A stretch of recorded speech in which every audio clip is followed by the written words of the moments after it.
People think Stranger Things is just a TV show. Kids on bikes, secret labs, psychic abilities, a creature from a world we're not meant to see. But long before Hawkins, before the Upside Down, and even before 11, there was a real location, a real base, and a real conspiracy theory so bizarre, so sprawling, and so disturbingly detailed that it has become one of the most famous pieces of American paranormal lore ever recorded. A Cold War tower, a decommissioned military base, and deep beneath it, underground labs, electromagnetic devices, psychic children, time tunnels, genetic experiments, and a creature that should never have existed. This is the Montauk Project. And to understand it, we have to go back to where it all supposedly began, with a ship that vanished in the middle of World War II.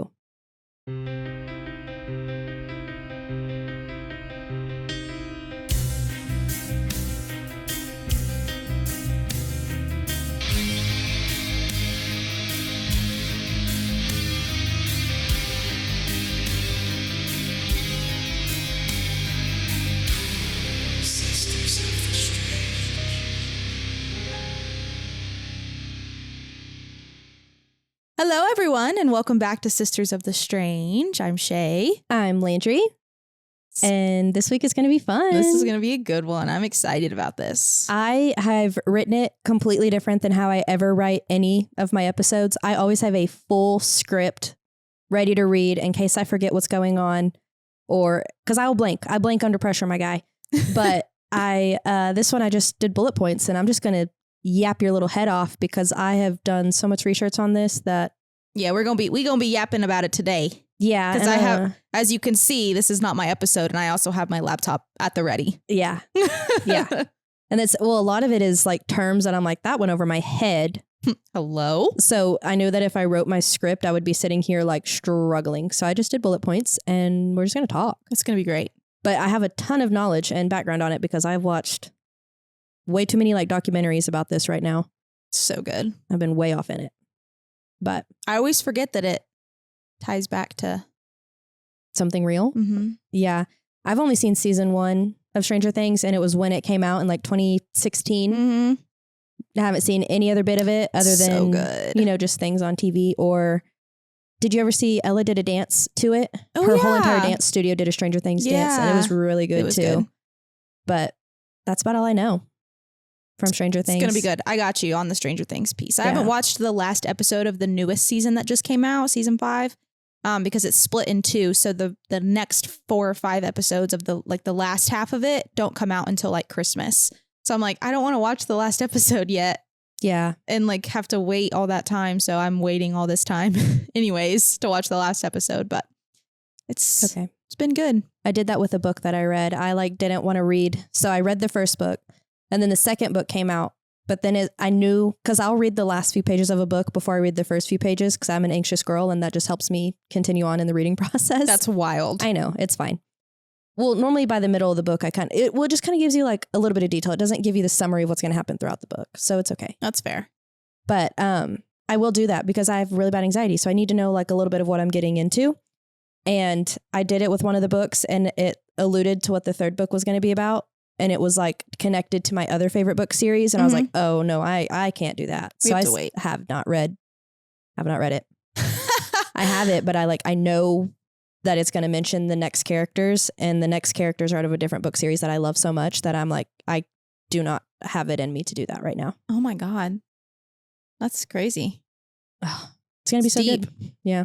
It's A Court of Thorns and Roses. You should have heard of all of that. Oh, yeah, I've heard of it. But I've read all of those, but it's the Crescent Moon or whatever, Crescent, whatever, City, whatever. It's her other books. They're supposed to like the Onyx Moon? No. Oh. That is a different. Oh, okay. That's a different universe. Mm-hmm. Okay. I don't read. I can tell. You should read A Court of Thorns and Roses. I made my husband listen to A Court of Thorns and Roses. He listened to the audiobooks. And he's in the oil field and his headphones disconnected one time, and they said, "Are you listening to Fairy?" And he was like, "Shut up, this shit's good as f-." They put the headphone back in. Yeah, I had him listen. Said, mind your own business. Yeah, and he is not like he likes like fantasy shows. Like he watches all the Viking and all of that stuff. And so I knew that he would like it. I just had to like not tell him like what it was going to be about. That's so funny. And he listened to all of them like in no time. What a guy. I know, but all the people at work were making fun of him. So you know what? It's okay. Well, he knew that I thought like the main character was really hot, and I liked how the main character like treated his person. Mm-hmm. And I was like, you should take notes. Read this book. Listen to this book. Oh, that's funny. Yeah. I love that. Very good. So last week we asked you guys to send us if you were in our top 1%, 2%, 3%, whatever. Let us know where you were at on your Spotify Wrapped.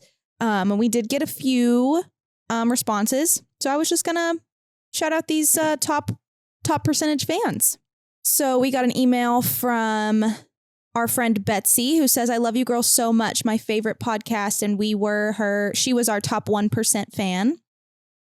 We also got an email from our friend Bree, and she says, not top 1%, but so dang close. So she was our top 2% fan, and she streamed 3,081 minutes of our podcast this year. She says that she cannot wait to see what comes for us in 2026. I can't imagine listening to my voice for that many hours. I sent someone a voice memo like yesterday, and they said, you have the perfect voice for this. And I was like, again, I've heard that before and I don't know how, but thank you.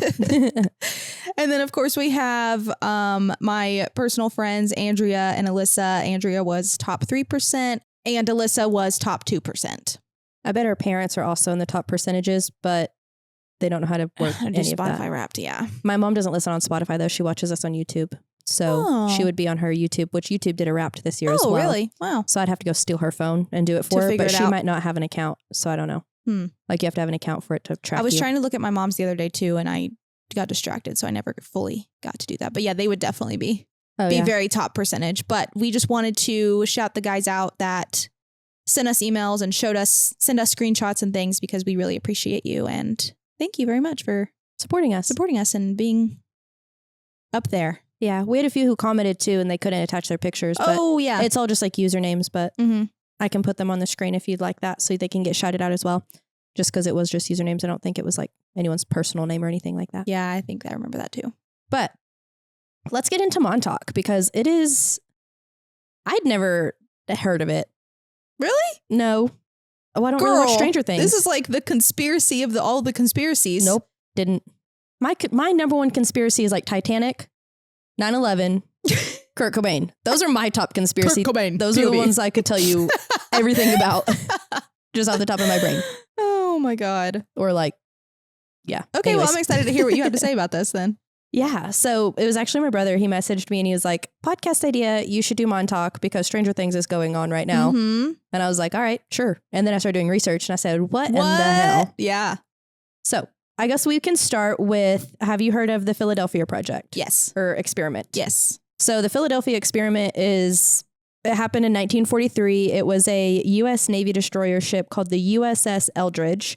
And according to legend, the Navy was attempting something extraordinary, which was radar invisibility. So essentially, they believed that with enough like electromagnetic generators and magnets and things like that, that they could warp this ship basically through time and space to be invisible to radar detection. Mm-hmm. And then if that went well, at some point in time, it could be completely invisible even to the human eye. So they did this whole thing. They fitted the ship out. And it is said by witnesses that a blinding green and blue flashing light engulfed the ship. The ship shimmered and then it distorted and then vanished entirely from the Philadelphia dock. From there, it is said that the ship reappeared in Norfolk, Virginia, which was like hundreds of miles away.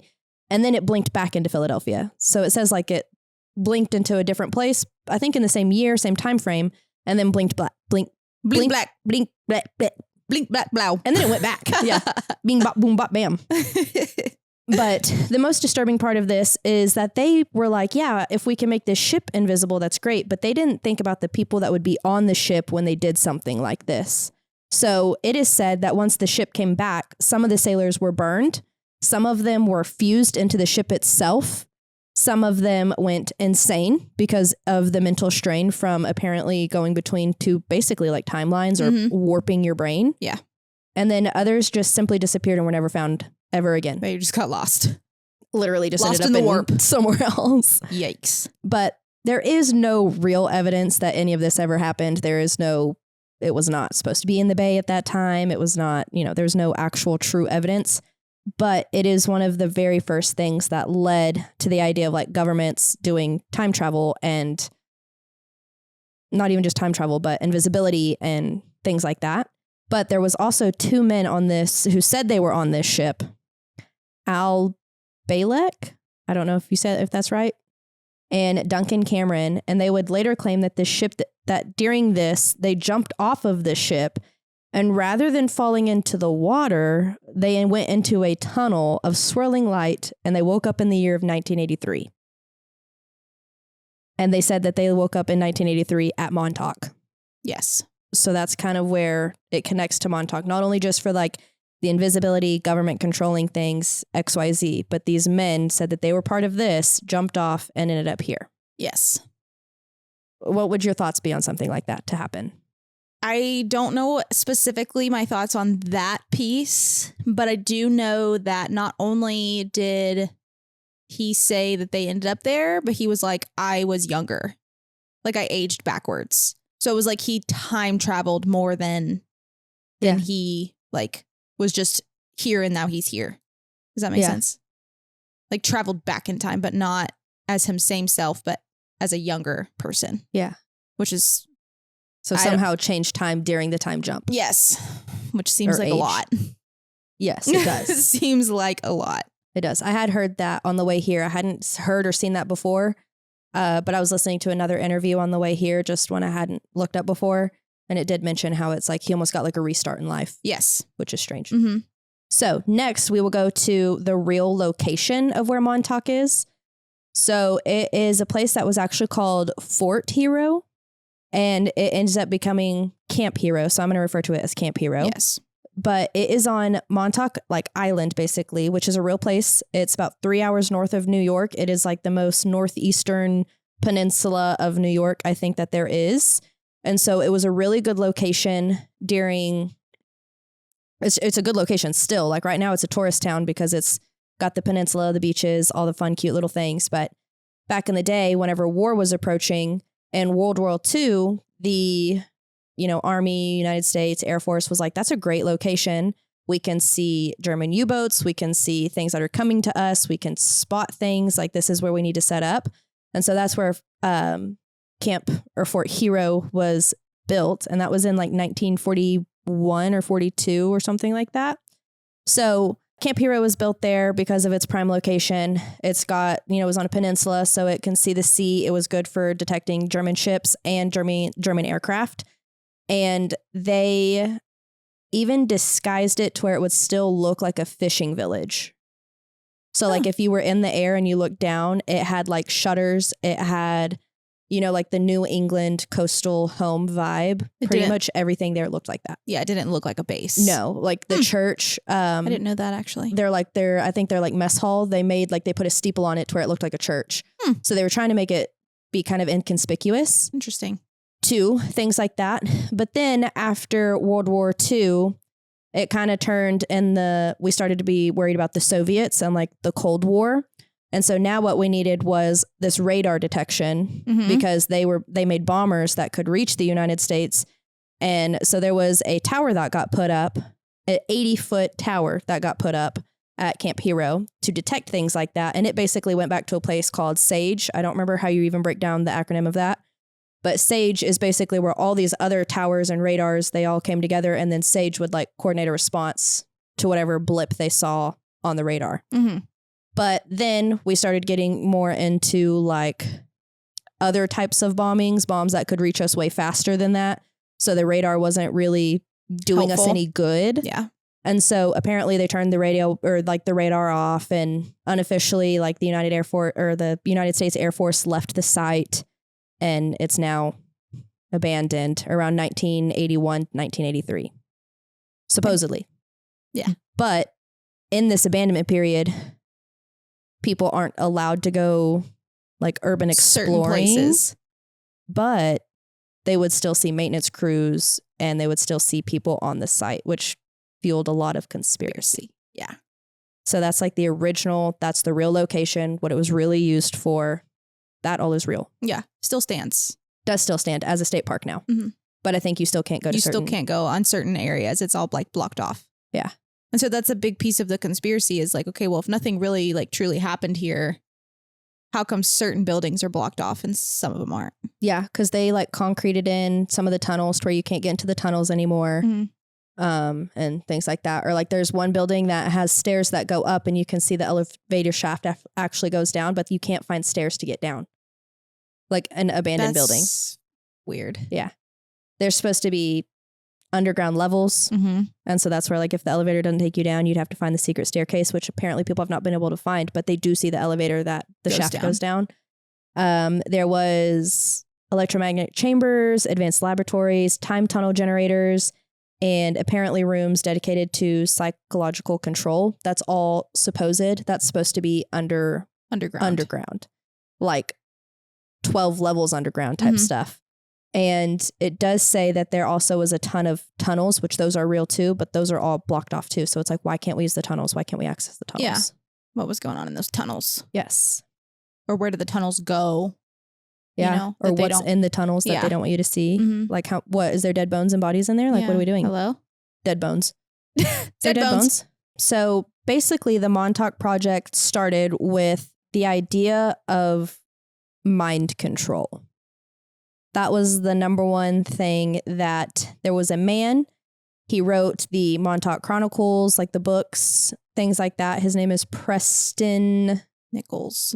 Yeah, I was about to say a different last name because of something else I've been looking at. But Preston Nichols. And I don't know if you've watched any of his interviews. Very interesting man. I would definitely recommend watching these interviews. It would definitely bring some insight to how we feel. What's going on? What's the vibe? Yeah. Yes. So Preston Nichols is really the one who brought all of these things to life. There was already theories and things like that, but he's the one who actually went and like publicized and put his name out there and said he was involved. And he explains this in a very weird way. So he says that he was working 2 timelines at the same time. He said that he was working his 9-to-5 job at a place called BJ's, but then he was also working at Montauk. But the reason that, because you can't track him at Montauk at all. You can't, there's no official reports, whatever, or anything like that. But you can track his 9-to-5 job that he had at BJ's. Okay. Because he was working at BJ's. He was really working at BJ's. Yes. But he's saying he was working 2 timelines and that just one timeline will oversee the other timeline to where like he could have called himself if he had access to the switchboard to be able to do that. Okay. I don't necessarily know how that even works because there's not supposed to ever be 2 of you on the same planet at the same time. And he's saying he was on the same planet at the same time. But he said he worked at Montauk. So most of this information comes from him and a couple of other characters. But he basically said it started with mind control and that he got hired on because he was very interested in electromagnetic work. He was an electrical engineer. So he got hired on to do that sort of work. And they were working on weaponized consciousness, which is mind control. So they were using different frequencies and radio waves to affect people around them. And the goal was to be able to turn on a switch, which would be perfect for the giant radar, and control every single person within the radius with the frequencies. But then it was narrowed down like, oh, well, you have to have a certain level of consciousness or psychic ability to be able to tap into that. And so they were starting to have to find people with those abilities, and they were having to find people that they could mentally break. So they started going for runaway boys, 16-year-old boys. For whatever reason, women were never targeted in any of this, which is like, great. I would have been a target. Cool. Yeah. Because I'd like to say I have small psychic abilities. Like I just have like my intuition, like that's an ability, right? So we're safe. But they started going after like runaway boys or boys that were there on vacation. Or there was one guy who even said like his school would take him on field trips there and a select group would get taken down to the chambers, what they called the Montauk Boys group, basically. But yeah, the chambers. And he said he would get taken down there and they would break your mind. They would torture you, whatever. So one guy, I do not recall his name. I think his name was Steven Seward. Okay. Something like that. If I Googled his name right now, it would tell me, but I did not write it down. He said that his family lived somewhere near that base. And as a kid, he knew that he was different. He didn't fit in with anybody else. He was very depressed. Like I guess this could be a trigger warning, but he would like tie a rope or a belt around his neck and pull as hard as he could to try and like off himself basically, but he never could because your body will stop you at some point. Like the only way you're going to really do that is by taking it out of your own hands. Yeah. And whatever. So then at some point he's tried it enough to where he was like, okay, well, I clearly have a purpose for being here. And it, you know, his purpose comes to life later on. But he said that every night extraterrestrial beings would come into his room and take him to Montauk. And at the time he didn't know that it was Montauk that he was being taken to, but he was being taken to Montauk. And he would kind of like be put under or like sedated kind of, but they were very good. They would take him to Montauk, but they would put him back in his bed by morning. So he was terrified of nighttime. Okay. And he would go there and he would get waterboarded. He would get electrocuted, all the, you know, torture. He would get tortured to break his mind to where they could condition him to do what they wanted him to do. Mm-hmm. I don't think I ever grasped the gist of what they wanted him to do though. Other than to have psychic abilities. Yeah. I never was able, out of all the research I've done, I still don't know what the point was. Like the end game. Yeah. Other than mind control to be able like, to. He kind of did allude like they wanted to mind control you to make you do potentially bad things, like maybe go be a murderer or whatever. But like, I don't really see the point in that. I think they were just trying to, not necessarily, study is not the right word, but like see what they could do to and like from the human mind. Like what could they make it do? Like how far could they push it? And how much control could they gain over you or give you control of others? Yeah, they did start like they would break you and then they would start trying to see like there was another video I watched and it was this boy and they had him set down and he was at a table and they had broken him. And then another person would come in and be like good cop, bad cop. And this good cop would come in basically and be like, I'm going to have all of these cards. And it was their cards that just have simple like crosses, circles, squares. And he'd be like, I'm going to look at these cards. And without you saying a single, like without you thinking or anything, like use your intuition and tell me what card you're seeing right now. But like he wouldn't see what was, and he would like square, circle, and he got all of them right. Yeah. So it's like they had trained him how to tap into his psychic abilities better, maybe. Which I still don't know what benefits the government from that. But at this point in time, now there's aliens involved in this. And they're apparently the people who have brought in the higher tech. And they're mind controlling little boys. Not necessarily little boys, 10 to 16 years old. Yeah. Teenage boys. Yeah. Anybody like missing kids, foster kids. Yeah. Runaways. Like that. Runaways. Yeah. And they were doing things like that. So there's this guy. He said he was Steven. I think his name's Steven Spouter or something like that. He was one of the Montauk boys. From there, one of them, Duncan Cameron, he was supposedly one of the guys that had been on the ship and jumped, ended up at Montauk. He was very psychic. He had very good psychic abilities. And so they created a chair. And you would sit in this chair and it would amplify all your psychic abilities. You could use it to time travel. You could use it to, like he said he went and got like documents from like the Declaration of Independence. Like he went back in time or he went forward in time and brought stuff back. Yeah. Like he said he did all these things because he could time travel just by sitting in that chair and using his brain and focusing. But he also could bring things through to him. Yeah.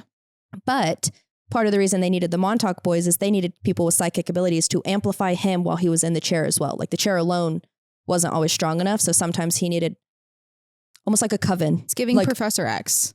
I don't even know what that is. Oh my God. From the X-Men? Brother, do I look like I watch X-Men? Do I look like? What do I look like, Dee? But basically, for me, I was like, it's giving coven where you have power in numbers. So that's another reason they say the boys were created. Another thing that I found very interesting that I only saw one piece of information about was that they were also using the boys for adrenochrome. Ooh. Because it's extracted and works best under extreme fear. Yes. Yes. I think I have heard that also before too. But very, very vaguely. Yeah. I'd only seen it in one piece of potential research. It would make sense.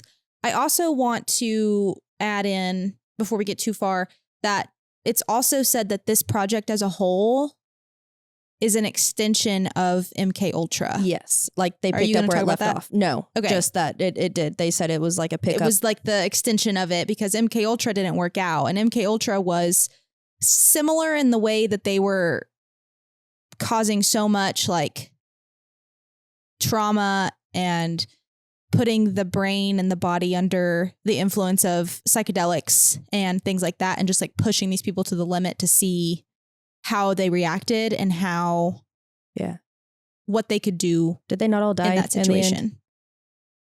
I don't know if they did. Probably. I thought they all like went crazy and killed each other and stuff. I think, yeah. I don't know. I could be completely wrong. I think that there was a movie about it. Mm-hmm. And maybe that's where you're. Well, Aaron and his friend and his friend's fiance or wife now, they wanted to watch it. And I was like, yeah, well, I've got work tomorrow. I'm going to go to bed. So I didn't watch it. It's very interesting. But they had showed me like a clip of what the movie was about to be about. And I was like, yeah, I do not want to watch that. Yeah. It was and I went to sleep. It was all about the alteration of the human mind and body. And it was the government that was doing this experiment. And this one has more like proof and like information on it. And so this one is one of the where it's like, oh, well, this was probably an extension of it because it was government controlled, but there's no like paper trail on this. There's literally no proof of any of this, that this happened, other than the 3 people who say they were there. One of them seems very legit. One of them, like whenever his stories are kind of crazy. Like they're not crazy though, but like his presentation of himself, you're like, that's not a nice looking man, but like he's well dressed, seems put together. The other one, I'm like, okay. Where'd you come from? I just watched a video where he's like, yeah, because they were like, so what did you do after? I'll get there, I guess. Yeah. We'll come back to that because I was like, crash and burn. Yeah. But I do believe that the government does stuff like this. Don't come at me, government. Well, they're not coming after these guys, so I'm safe. Yeah. Maybe I need to just act loony enough and they won't want me. True. This is all just a figment of our imagination. Yeah. We live in a simulation. That's a whole other thing. Okay. So as I mentioned, they needed these boys to help Duncan with his quest with this chair. And this chair reminds me a lot of like the God helmet or things we've already talked about with like frequencies and how they affect your mind, because he wore like a little helmet in the chair, or there was, the top of the chair had a helmet built in, whatever. And it would release all these different frequencies, low, high, whatever, to send him to mess with your mind, essentially. But it's Preston Nichols who said it was getting out of hand. There was too much going on. They did not like how the Montauk boys were being treated. He said he did originally work there voluntarily. And then the only reason he stayed is because he had a job who kept holding him, or a boss who kept holding him at gunpoint and being like, you can't leave, you can't do anything. And there's nothing you can do about it. Like, just do your job. Like, we hired you to be here, do your job, basically. And he was like, okay, well, we need to tell Duncan, because Duncan's part of this boy group now. And these boys are getting tormented, and he hated seeing that. So he was like, we need to tell Duncan to think of a creature, a horrible creature to bring through the chair, and we can end all of this. That's the only way any of this is going to end. Yeah. Something we can't control. Yes. So apparently Duncan thinks of this horrible creature, and it comes through, and it's hurting people. It's hurting things around him. And the only way they can get rid of this creature, they can't physically go up to it and like shoot it or whatever. It's not going to do anything because it's in his mind. It's a figment of his imagination, but it's still causing havoc. They had to shut everything there down. So they break all the breakers. They break all the electronics. They break everything. And that's the only way that any of the psychic abilities, anything gets shut down. Yeah. And apparently that's pretty much the end of it. But now all these people are surfacing, not all of them, but these people have come forward to share how these boys went missing, which I don't think there's any trace of these boys actually going missing. No. They're talking about all the government control all the time, whatever. But the vocabulary that they all use is so convincing. Really? But it's because they use vocabulary that goes over your head. Yeah. You're like, how would you know yes. all of this like super scientific craziness if like if you weren't that smart. Yeah. So Preston Nichols even mentions that, because he worked there a long time, he will tell you exactly where his office was and what tower and what quadrant of the building. And next to him, he worked with a lizard man who was 6 feet tall, scaly. He was an alien, but he looked more like he said, if you combined a lizard and a man, that's what he looked like. Kind of had weird eyes. But he didn't work with him too often, didn't really have to interact with him too often. But one day he was down like in the mess hall eating or whatever. And he was working on some sort of combination. I don't really remember why he said he was working on this combination, but he basically said he was he had water and he was diluting Drano, but he says the scientific word for Drano. Oh. And he said he was mixing those together to create some sort of solution. I don't know what for. Maybe for some of the electrical engineering he was doing. I don't know. But he said that this alien lizard man, that his name was Your Highness Draco. Oh, okay. He said Your Highness Draco came in and started drinking it and just got off the rag, got so drunk, was so drunk drinking it, drank like 8 of them, and just was so much fun to be around. And was like, how do you make that? That was one of his stories with the lizard from man. Working there. Oh, okay. I mean, as well. Sounds pretty legit to me. Yeah. So he said that he believes that the aliens that were working at Montauk were advisors because they are who brought all the technology. Mm-hmm. Because if you think about it, we went from like this much technology to war, this much technology. Mm-hmm. Like there is a very dramatic peak in the amount of technology. And he said the only way we got that far is with alien help. Yeah. That's why we had such a jump. Well, and remember the conversation that we had about the black-eyed children, mm-hmm. that we were trading information with these extraterrestrials for help. Yeah. And they could, do whatever it is that they needed to do to help us do what we needed to do. Yeah. What's some of your thoughts currently? I think that I'm just thinking, whenever I hear the story, I think back to the Stranger Things piece of it, because you've only watched the first season. Mm-hmm. So getting into the newer seasons is where this starts to make more sense. So I'm not going to like say a whole, like, mm-hmm. I don't want to spoil anything for anybody if you haven't seen it, but 11 is basically based off of Duncan. Okay. So she's this like super psychic kid who lives in this facility, and there's these like higher ups, and there's like one person who's in charge of all of it, but there's scientists everywhere and multiple other children too that they're breaking and they're torturing and they're trying to get into their psychic abilities. But 11 and this other kid have the highest of the abilities. And so they're the strongest, and they're the ones who can conjure things with their minds. And they have these psychic powers where they can like, hurt you with their powers and their brain and things like that. And they're in these like underground facilities. Mm-hmm. And there's a creature that has been conjured into the world that has escaped from this facility and is wreaking havoc. The tunnels, the time warps, their windows into their world versus ours. I mean, very, very similar. I mean, the show was it was going to be named Montauk. Mm-hmm. So it is exactly based off Montauk. Yes.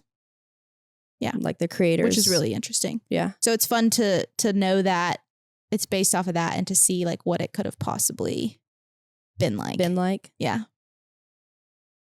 Yeah. I still don't understand the exact, like, yes, they wanted to break your mind, and I guess they just wanted to see how far they could get with it. And I do understand, like, I would not put it past them to want to be able to, because that's the whole conspiracy about 5G towers now too.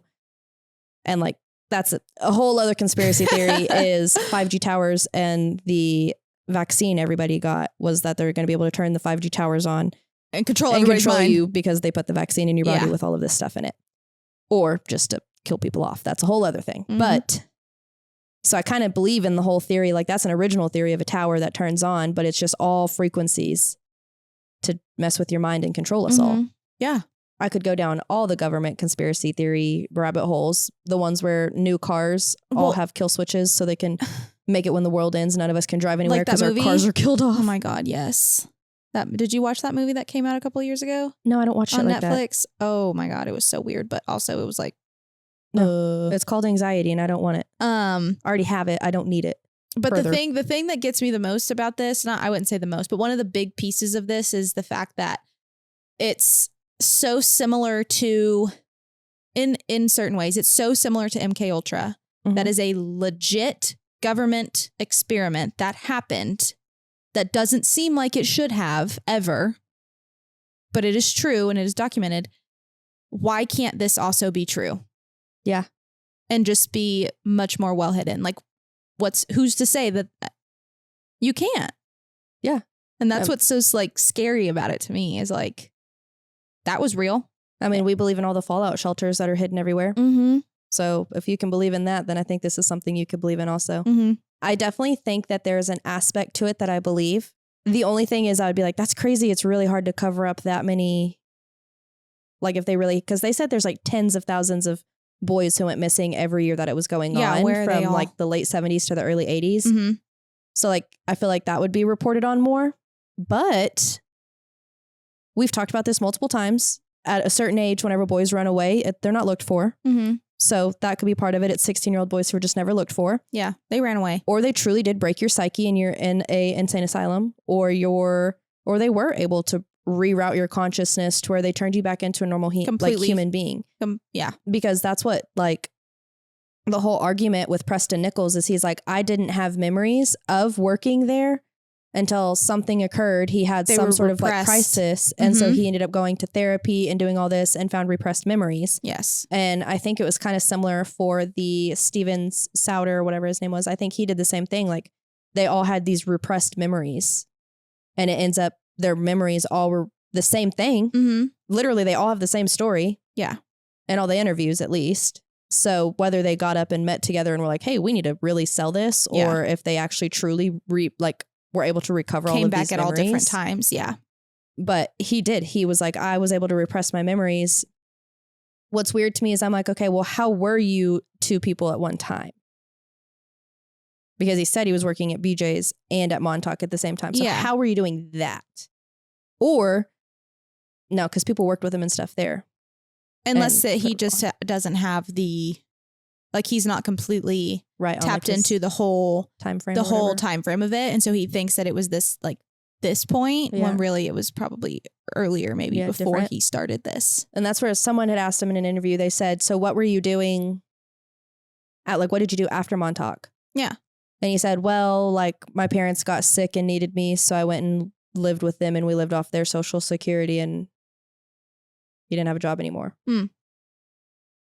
So that's where it's like, oh, well, if you're so smart, why weren't you working? But then after that, he went and after I guess his parents died or something, he said he went and helped open a radio show because he did all the electrical engineering for that. Huh. So I wonder if maybe his timeline could have been he was doing all of the Montauk stuff while he lived with his parents and didn't have an income or a job because he was on Social Security. Yeah. You can't really track that as much if he's living off his parents' Social Security. You can't track that timeline. Yeah. Very interesting. But there's some skeptics who don't believe him because of the amount of times he references like Star Trek and things like that. Like he was talking about Your Highness Draco, and then 3 seconds later he references Star Trek. But both of the Stevens Souter or whatever guy, he referenced Star Trek. He referenced Twilight Zone. He referenced all of those. In like what context though? Saying that whenever he was growing up and he felt alone because he felt like something was wrong with him because he didn't imagine that other people in the world were getting taken by aliens every single night and he just felt very alone in that. He would watch those shows and not feel so alone because he was like, well, if other people are thinking about aliens and stuff like that and writing these shows, then it is happening to other people. Mm-hmm. And so, but he mentioned Star Trek, Twilight Zone, all of those things. Okay. Interesting. I need to look up his name exactly because I feel bad that I'm not saying it correctly, but I didn't, like I said, I did not write a lot of notes. I just came on here to talk to you guys because I watched a lot of episodes over this. But I never watched it. I can see his face right now. Okay, so some of the claimants, his name is Stuart, not Stephen. Stuart. So Preston Nichols, he said it says he's one of the originators and the co-author of the Montauk Project, the experiments of 1992, in which he claims recovery of repressed memories about the project and alleged experiments that took place at Camp Hero. There is a man named Peter Moon. He's the co-author with Nichols on that book, and he often presented as recounting or helping frame the Montauk series. And then Al Bielek, sometimes spelled Bielek, featured in the documentary of Montauk Chronicles, and he claimed to have been involved with the connection between the Philadelphia experiment and the Montauk Project. And then Stuart Swerdlow, another interviewee of the Montauk Chronicles, claimed to have been one of the so-called Montauk boys. So he's the one that I've been talking about, is Stuart Swerdlow. And then there's other people in there, like Duncan Cameron. And that's really the main story of it all, is just putting it all out there. So from here on, it's just like what we would theorize. Well, do you know about the Montauk Monster? Is that not what just came through? So, yes, but there was a creature that washed up on a shore in like 2008 that doesn't look like something that would cause the amount of damage that they say that it did, but they were also like, what the hell is that? That's... Continue on. I'm going to call my husband. Oh, okay. I have a whole other... I'm going to put him on the podcast for a second. Okay. But basically, this Montauk monster was... This is what it looks like. Yep. I'm thinking of something else, though. It's attached to some other completely different thing. It's that exact animal, but it's tied to a whole other island. Do you know what I'm about to talk about, the island? Mm-hmm. Because that was a whole other episode I was going to do one day. Aaron sent it to me like 12 times. Like, you need to do this, you need to do this, you need to do this. Well, we can still tie it back. We can talk about it. Yeah. The Plum Island Animal Disease Center. Yeah. He's told me about it like multiple times, not that long ago. So there's other shit that goes on Plum Island, is there? Mm-hmm. Interesting. He has sent that to me so many times. Okay, so people, when this washed up, let me see exactly where it was. It says on an American and Canadian shores, similar carcasses have washed up. And apparently it's supposed to be an omen of bad luck as well. But when this first one in July of 2008,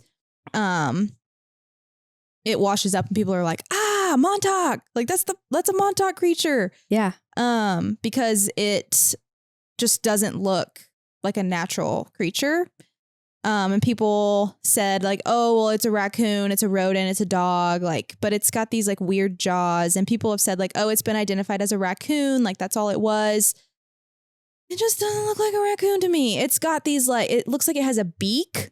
It looks like a seal, like a weird seal. It has no fur. Its arms are like not proportionate.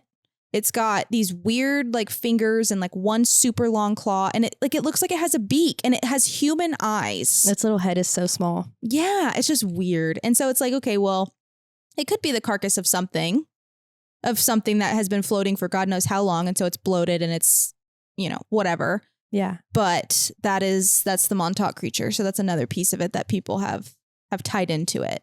Yeah. So, as husband sent me, there's a whole thing called the Plum Island animal. Mm-hmm. And there's like apparently like if you like zoom in on Google Earth, you can see where there's buildings on the island, but you're not able to access that, like not accessible it's to not accessible at normal all. people at all. I haven't done a whole lot of research on it, but he sent it to me multiple times. And so whenever you showed me that, I'm like, I've seen that picture because of this island.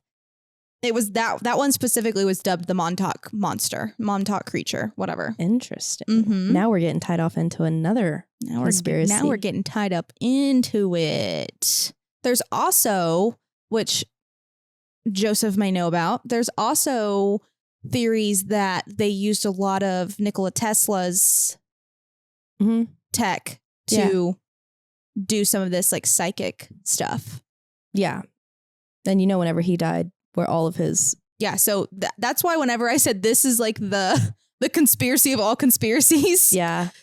I forgot about the Nikola Tesla part of that. Mm-hmm. Yeah, Aaron has a weird connection to Nikola Tesla too. They have the same birthday. Mm-hmm. Aaron had a dream before he didn't have a TV as a kid. They didn't have TV. And he had a dream when he was like 10 years old about Nikola Tesla's theory on electricity and Wi-Fi and things like that just being emitted from like towers. Like electricity would be free to everybody because it would just come from a tower. You wouldn't have to have wires or anything like that. It would be solely off of like radio waves and stuff like that. Mm-hmm. Aaron had a dream about that and like wrote a journal like over it. And then when he grew up, he learned about Nikola Tesla's this guy was like theory. Yeah. Mm-hmm. Super weird. But yeah, there is a theory that Nikola Tesla was tied to it and Albert Einstein. Because Tesla, and I mean, if y'all don't know, Nikola Tesla, when he died, he had like all of his totes with him, and quite a few of them were taken away from the room he was found in before officials got there. Yeah. Like his totes had been taken with a lot of his projects and ideas. Which is probably a good thing. Yeah. But crazy to think about. Yeah. For sure. Absolutely, for sure. It always seems like there is a psychic chair, which is another thing that I think is interesting in a lot of movies and shows and things, which is why I referenced Professor X from, not Stranger Things, from X-Men. He's like the head guy, and he's the guy in the wheelchair. And then he has the, what do they call it? Somebody's screaming it at me right now, and it's probably Alyssa. It's called something. And he goes into like this area and there's like a desk at it and it's just him and it looks like an Omni theater. It's like big screens or whatever. And he puts on this helmet and his psychic abilities are amplified. And so he can like go anywhere and like do things. Yeah. Basically the same exact chair that they say this was. The Montauk chair. Yeah. Yeah, and there's like the God helmet. There's a lot. Mm-hmm. I do find that very interesting. And a lot of people are like, I'm not even going to say it's a bad thing, but like if the government doesn't do it, who's going to do it? Who has the resources to do these things? Right. And it might be bad to torture kids and stuff like that, but it's going to happen one day because you've got to advance your technology. And it sucks. It's the same thing as like using animals to test medicine and products and stuff like that. Yeah. Like you have to test those things. I think at this point in time, we could probably recreate something. Like if we can make baby dolls look like they're real, I feel like you could recreate something to test on better. Mm-hmm.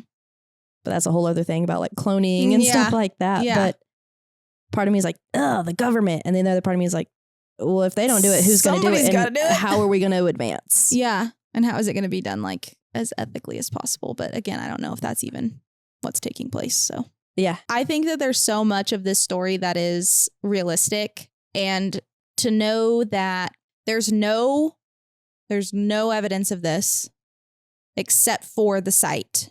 Yeah. That they say that they did whatever with radar detection with this big ass satellite. Very looming, scary, like eerie. I couldn't imagine standing next to something like that, looking up at it. 80 feet wide. I think it's 80 feet wide or something like that. Huge. It's humongo. Massive. So that's there in the site and it's still there. And now it's a park. But the buildings are all like restricted. You can't go in them. You can't get in them. Why? Yeah. If y'all were done with this experimental site or whatever it was that you were doing, you packed up and you left because you weren't in a hurry to leave. Why would you be if you weren't doing anything wrong? What's going to be in there other than it maybe being like a hazard? Yeah. Why not tear it all down? Yeah. If you're not going to use it anymore. Why is it all boarded up? Well, even so, do you think it would still be continuing? Like, do you think that's why the site still exists? Maybe.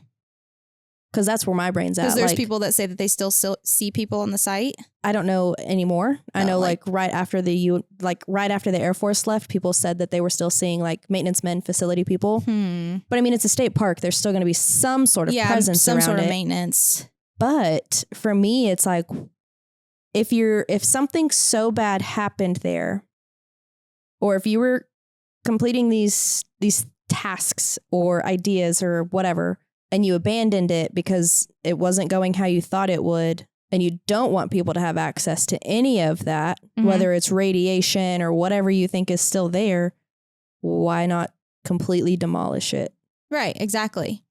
Because really all they did is they like concreted in some of the things and things like that. But I don't know if you've seen the movie Fallout. Have you watched any of the Fallout series? So one of the pictures, when you look it up, reminds me of one of the Fallout shelters. The way like that's concreted in and the way it's built into the ground kind of literally reminds me of one of the Fallout shelters, like where you would walk in. Yeah. And then you go down however many levels. There's also, to piggyback off the site being closed down, there's also people who have said like they still hear like humming of machinery in the area, like vibrations in the ground, you know, like near the places that you can reach of the sealed entrances. So like people who do try to go and like explore it, they're like, oh, there's something going on there. Like you can still feel the energy of it. Ugh. Yeah. Which I wonder if it would still be running. About. Yeah. To keep a tower up like that and it not be needed for like military intelligence. Like, why would you keep a tower that big in the sky? Yeah. Well, if you live near Montauk, don't drink the water. Whatever it may be, stay safe. Or maybe like just don't go near it. Yeah. I don't know. Move. Pack up your house immediately. Get out. But yeah, I think it's I think the Montauk could be a very real project. I definitely think that it could.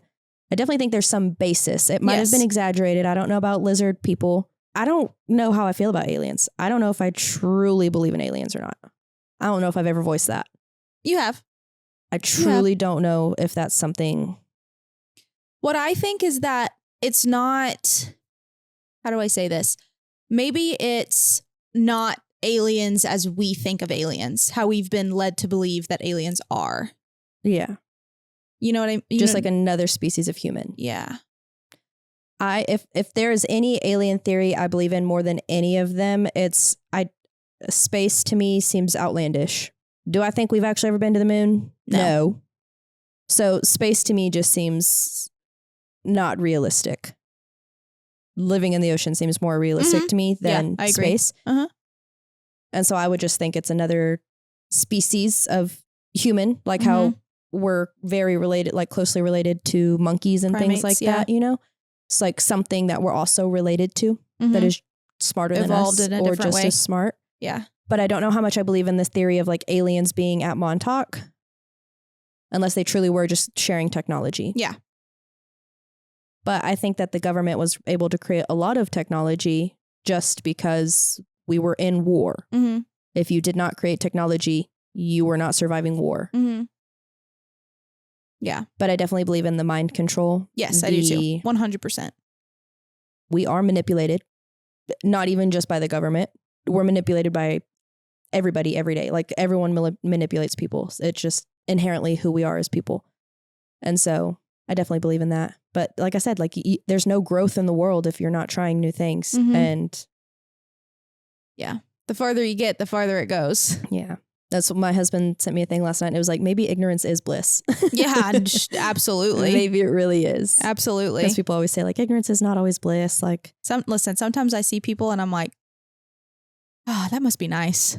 That must be nice for you. I want to live in that world. Yeah.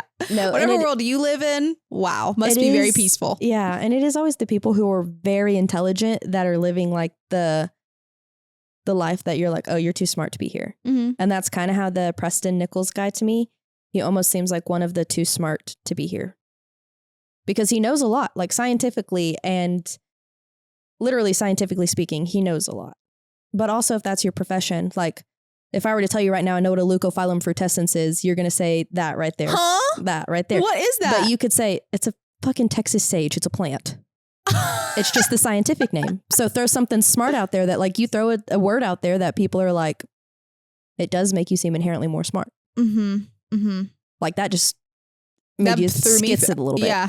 But medicine does that to me. Like scientific names of medicine, I'm like, what? Oh, what? Yeah. It's just words we don't know. That's fair. So he might have just been saying a bunch of words that don't even make sense, but it's words I don't know. Yeah. So it's like, man, you sound smart. Yeah. Yeah, like if I walked around right now saying plant names like that, you'd be like, what's getting me is that you just spat it out with no problem out of the top of your brain. Oh, I know how to spell it too. Or like Ulmus crassifolia. What was the first one you said? Leucophyllum frutescens. That's crazy. It's 2 different words. Wow. It's just a Texas sage. It's all the plants that are on McDonald's. All I those love little Texas sage. The purple ones around. That's literally how I learned it, was thinking about the plants at McDonald's. But I had to be able to write it. I had to be able to spell it, and you have to be able to capitalize the right letters and all of that to pass my horticulture class. Wow. We would walk around a garden and he would point. That's fun. Love that for you. But it's the same though. Like that made me sound smart. Am I smart? Yes. Kind of. But I'm like, am I smart? Yeah. But what you're saying is that we don't know the topic that he's talking about. So he could just be saying shit that we don't know. It was literally what we're talking about with you for your job, how you're doing that whole thing right now. And it's like, I never would have thought of that because that's not my career. So I hope y'all had fun with that. It's definitely a different episode format than we usually do.